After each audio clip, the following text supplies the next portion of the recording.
Hi everyone. Welcome back to Woo Can Cook. My name is Wesley, and this is a show where we are slowly cooking our way through all of the food from my childhood. Today we're diving back into our series dedicated to Japanese classics with a dish that is somewhat confusingly known as a Taiwan Mazesoba. Now, if you're like me, I imagine you're probably thinking that's wildly confusing. What is happening here? So, let me explain. Taiwan Mazesoba, or colloquially simply Mazesoba or sometimes mazemen, is a noodle dish of Japanese origin featuring a marinated minced pork topping, topped with bonito flake, nori, egg yolk, and an array of toppings, and finally served over a bed of thick ramen noodles. Mazesoba falls under the class of Japanese noodle dishes known as Brothless Ramen, which is exactly as it sounds, a ramen without broth. This in turn yields more of a low-mian tossed noodle quality to the dish, since there is no liquid broth for the noodles to sit in. Because of this, mazesoba is often seasoned with a combination of elements that draw from Taiwanese cuisine such as doubanjiang chili paste, oyster sauce, and a few others, yielding finally, you guessed it, a Taiwanese-inspired Japanese brothless ramen. Whew, what a journey for this dish. For our version today, we'll be taking advantage of these fresh ramen noodles provided by Yun Hop Noodle Company here in Oakland, Chinatown. But for those who are not quite as fortunate, we will also be diving into some great dried noodle alternatives, which makes this an excellent pantry-friendly dish to make as well. Okay, so let's get into it.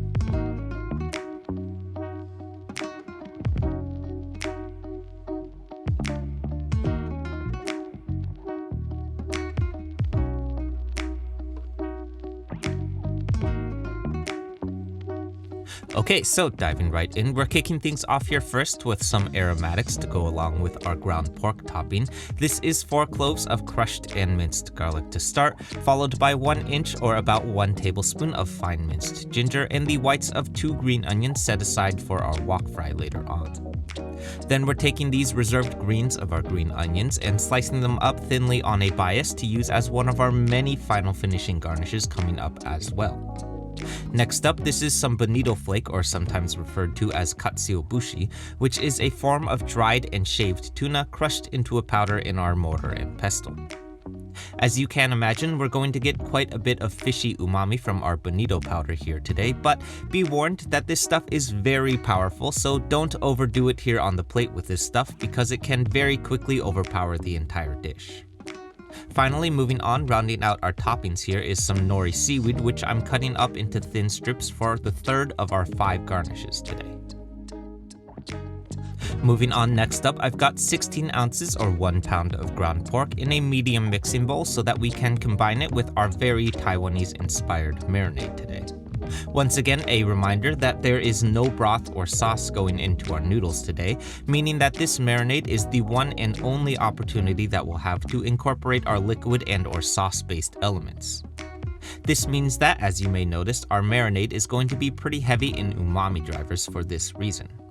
Up first, this is 4 tablespoons of soy sauce to start, followed by a single tablespoon of Japanese rice wine or mirin for some acidity, and a tablespoon each of black vinegar and oyster sauce to act as our primary umami drivers. Now, real quick, I've seen a number of recipes call for dark soy sauce at this point as well, but I actually think that dark soy sauce would be a little bit too overpowering as a marinade ingredient, so I left it out for our version here. Finally, rounding everything out is going to be our heat elements. This is a single tablespoon each of Chinese doubanjiang chili paste and our homemade chili crisp oil to finish this all off. Over on the stove, I have my wok heating up today at medium heat so that we may begin with a quick sear and wok to our ground pork. This is 4 tablespoons of peanut oil going in, then as always, long yao for that nice non-stick surface. Then here's my ground pork going in, which we're spreading evenly across the wok surface and letting this sear undisturbed for 2 minutes at medium heat before tossing with the wok tilted downward for wok hei.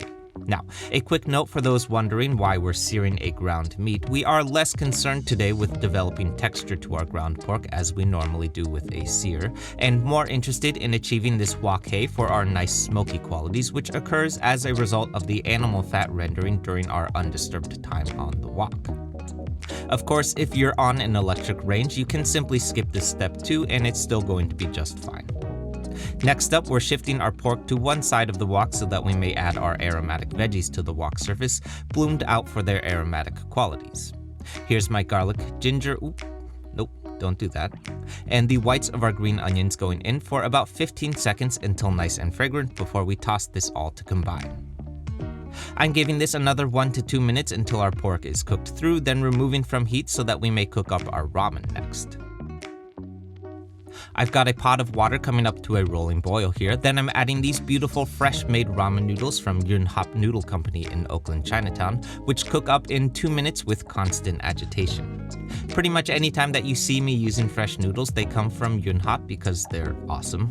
If you're not so lucky as to have quick access to fresh ramen noodles though, I like these hakubaku dry noodles too.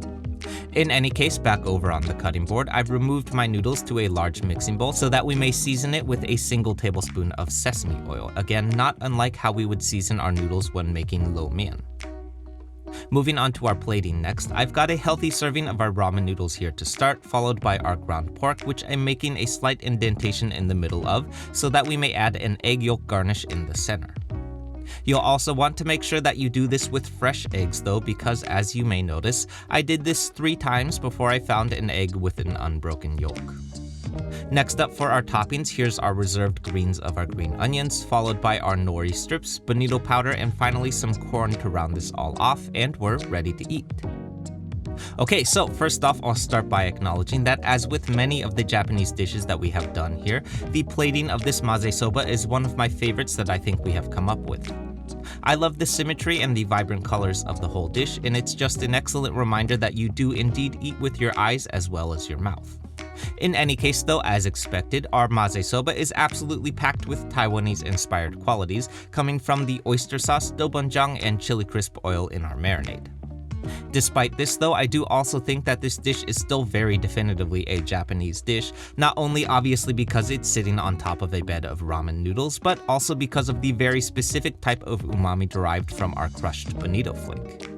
There's just something so incredibly specific to the umami that comes from this stuff that is absolutely iconically Japanese cuisine.